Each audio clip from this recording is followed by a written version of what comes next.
girls. Thank you so much for letting me come and do this demonstration with you guys. I'm so excited. Today, we are going to be doing a vocabulary activity. And it is strictly that. It is just an activity. It is a random word that I have picked and studied to show you guys how to use this POSSUM chart. POSSUM is an acronym for the way we are going to unwrap a word so we can understand it and get meaning from it, okay? So to get us started, I have got a book I would love to read to you guys, and this is called The Word Collector. And this is about a little boy who collects words. And I want you to think about that for just a minute. Why is vocabulary important? And why do we need to learn new words? What is the purpose of that? Why is that important? You guys are second graders, and you guys have went from learning to read, and now you guys are reading to learn.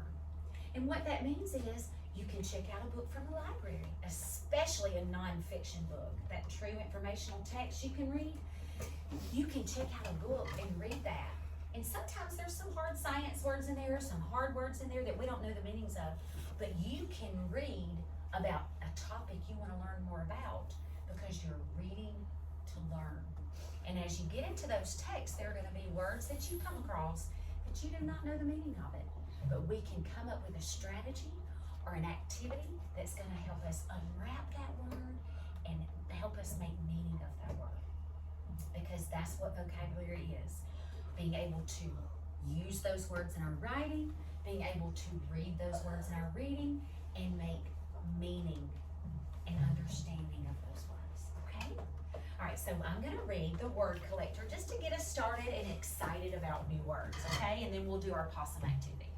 The word collector, I just read the word collector, and we talked about the importance of vocabulary and why we need to understand certain words. And today I have an activity. This is called the POSSUM chart. Remember, this is an acronym. Each letter stands for something important so that we can break apart a word and understand it, okay? All right, so here's the word. I have picked this word, and I did it on purpose. All right, ready? I want you to look and see if you can read this word. What do we think that word is? Miniature. Everybody read that word with me. Miniature. Give me a thumbs up if you've heard that word before. Yes, you have. You've got some background knowledge, don't you? All right, so the word is miniature. Who can give me a sentence with the word miniature? Think about a sentence. Jason, do you have a sentence with the word miniature? I saw a miniature table. A miniature table, all right? I saw a miniature table. Very good. Just based on the clues from that text, what can I assume the word miniature means? What do you think? It means small. It means small. Tiny. Okay. All right, put your hands down. Now, this is where we are going to do our activity. The first letter is the letter what? P. P. And the P stands for phonology. Say phonology. Phonology. Phonology is just the way the word sounds. How many of you know that when your teacher is asking you to tap out a word, you're giving me the sounds in that word? That's what we're going to do. We are going to break apart the word phonology by its sounds. We are going to map this word. Are you ready to map this word with me? Yes. Because a couple of the letters in this word don't make the sounds we are accustomed to, okay? One of them you've learned. All right, so let's tap out this word together. Ready? In, e, your. Miniature. Say it. Miniature. Let's tap it out. Go.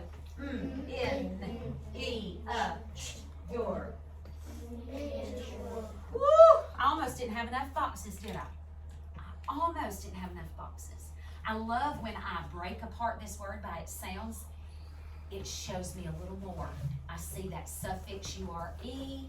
I see a special special sound. That's one of the rules you've learned in class. We're going to add that to our next one, okay? All right. Orthography. The O stands for orthography. Say orthography. Orthography. Guys, orthography is simply how it is spelled. Orthography is how it is spelled. Are there syllable patterns? Are there phonics rules? How is this word spelled? So I'm going to help you code it. You're going to code it with me, okay? Are you ready? All right, so let's look. How is this word spelled?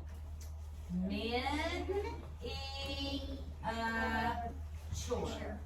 I want to break this up by its syllables so we can kind of unwrap this word by each syllable, okay? We know that a word part or a syllable or a chunk, each piece of it has to have a vowel for it to be a syllable, okay? So let's clap out the word miniature. Ready? Let's go. Miniature. Miniature. How many syllables? Clap it again. Miniature. Four. Okay, so we have 4 syllables. Very good. I am going to break this word apart into its pieces so we can see if we see any rules or spelling patterns, okay? Chore. Oh my goodness. I see something already in the first syllable. You guys learned this with nonsense words.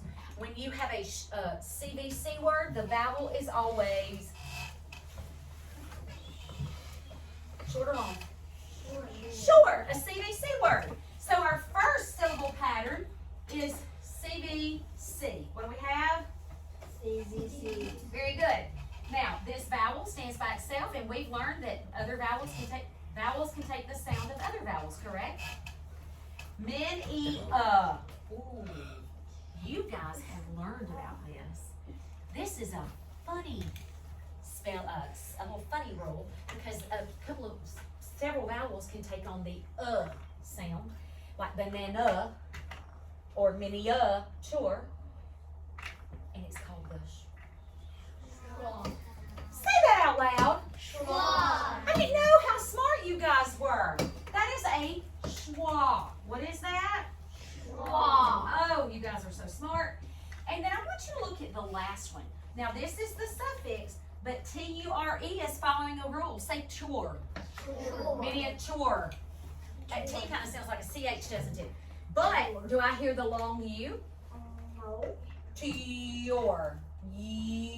Do I hear the long U? All right, so if I hear the long U, what's going on here? Consonant, vowel, consonant, silent. So we have another rule, don't we? See? CVC with a silent E, because what does this E make that vowel do? Say it. If you got any smarter, I'm telling you what, I don't even have to be here. All right, let's continue.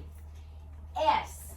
This S stands for syntax. Say syntax. Syntax. Now, I know you guys are thinking, what kind of words are you giving me, Miss Coker? Well, I'm going to tell you. Syntax is the parts of speech. What is it? Is it a noun? Is it a verb? Is it an adjective? Is it an adverb, preposition, conjunction? How do we use it in a sentence? How am I going to use miniature in a sentence? There are 2 ways I can use miniature in a sentence. I want everybody to look at the sentence that Jason Purple gave me. I saw a miniature table. I saw a miniature table. Boys and girls, the word is miniature.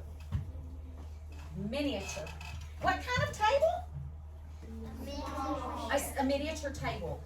That word is describing the type of table I have or I saw.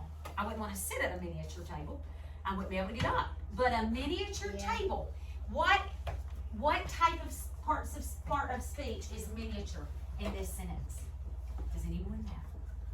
It's an adjective. And explain to me how you know that in this sentence it is an adjective. Because it explains table. It describes or explains the table. Fist bump. That's what I needed to know in here.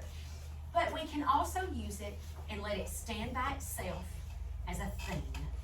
As a thing. And what would that be? Who knows? What can be a person, place, or thing? And it can stand by itself in a sentence. A noun. A noun. Very good. Very good. It can also be a noun. The miniature fell out of my hands and crashed on the floor. What miniature? It was a small replica of something. It was tiny. Okay. All right, let's look at the next one. The next one is semantics. Say semantics. Semantics. The M in semantics means what does it mean? That's all. What does it mean? What is the meaning? I've used it in a sentence. I'm telling you right now, you can already tell me the synonyms, the other words, what miniature means. Who can give me a word for miniature? Small. Small. Absolutely, we know it. What's another one? Little. Very good. What else could miniature mean? Tiny. What else? Teeny. I like that one because a lot of times you'll say teeny tiny, won't you? Yes. I'm going to show you what teeny really means. I've got some pictures. All right, so we've got small, little, teeny, tiny. Anything else? We've got some background knowledge. We kind of know, don't we? But if I'm writing a story and I'm really trying to convey meaning and I'm wanting you to picture how small something really is, what would be a good word to use instead of little or small? Miniature. I'm conveying meaning through the vocabulary word miniature. So when you read it, it sounds better, it's more interesting, and I can really understand that you're telling me it's tiny. Okay? All right, look at the next word. Understanding. This is where we get our understanding. Where have I heard this word before? Let me make a connection so I can truly understand what miniature means. You've told me it's small. You've told me it's teeny. You've told me it's tiny. And you've told me it's little. But I'm going to prove what miniature really means. Are you ready? Okay. This is a picture of a city. It's a model city. It's not real because it's a small replica or model made out of maybe Legos or blocks. Would we call this a miniature city? It's a miniature replica of a city. So is that a good understanding or example of the word miniature? All right, very good. Here's another one. Here is another one. This one really explains and helps me understand what miniature means. This is a piece of lettuce, like a leafy piece of lettuce. And my goodness, how tiny is that boat and those people in that boat? Would this be a good example of miniature? Now, if I was reading a story and the author is trying to paint, excuse me, a picture in my mind of literally what it means to be miniature, would the word miniature convey this better or small? Miniature. Miniature, because small could even be a bigger size than this, couldn't it? Miniature, very small, very good. Here's another one. We sweep every day. We sweep and we sweep up those little tiny pieces of pencil shavings. Oh my goodness. And it breaks down into really tiny little pieces of sawdust. So when I saw this picture, I knew it conveyed the true meaning of miniature. That, my friends, is a real pencil, a pencil sharpener, and the shavings. And look at the two fellas, the two workers shoveling up those shavings. Are those what we would really use to describe the word miniature? Yes. Very small. Very good. You guys are so smart. Okay, here's our last thing. This is where it gets a little tricky. But you guys are smart. You'll be able to do this. The more you practice with this, the more you'll be able to do it. Okay, are you ready? This is morphology. Say morphology. Morphology. Morphology. Look at what this says. Morphology is the study of words and their parts. Morphemes are the smallest meaningful units of a word. That's where you break it apart. We've already broken it into syllables, but do those word parts mean anything? Well, we're fixing to see them, are. The word is miniature. Say miniature. Miniature. I want you to look at this word and see if you can see what you might think the prefix might be. What might the prefix to miniature be? Remember, a prefix is a word part at the beginning of the word that means something. Unhappy, the prefix un means not. The word miniature has a prefix, And it means something. That little part of that word means something. Many? I would have said many too. As a matter of fact, a lot of people have thought it was the word many. But many is the root word. The prefix, boys and girls, is men. Everybody say men. Men. And what does men mean? Small. All right, I want you to think about this. Men means small. I'm going to give you another word so we can have a connection. Minute. Minute. Your teacher says, how many times have you heard it today? Just a minute. Just a minute. Because that means it's supposed to be the smallest amount of time, the quickest amount of time, because it's just a minute. Okay? Does anybody have any other words that might have the prefix min? That's something you guys could even research when I leave here today. All right, let's look at the root word and base word. I want to talk to you for just a minute. A base word stands by itself. You don't have to add a prefix. You don't have to add a suffix. A base word can stand by itself. A root word is this. We can add to it, but it also can hold meaning. It may not be a complete word that stands by itself, but it holds meaning. And the root word out of this word, are you ready?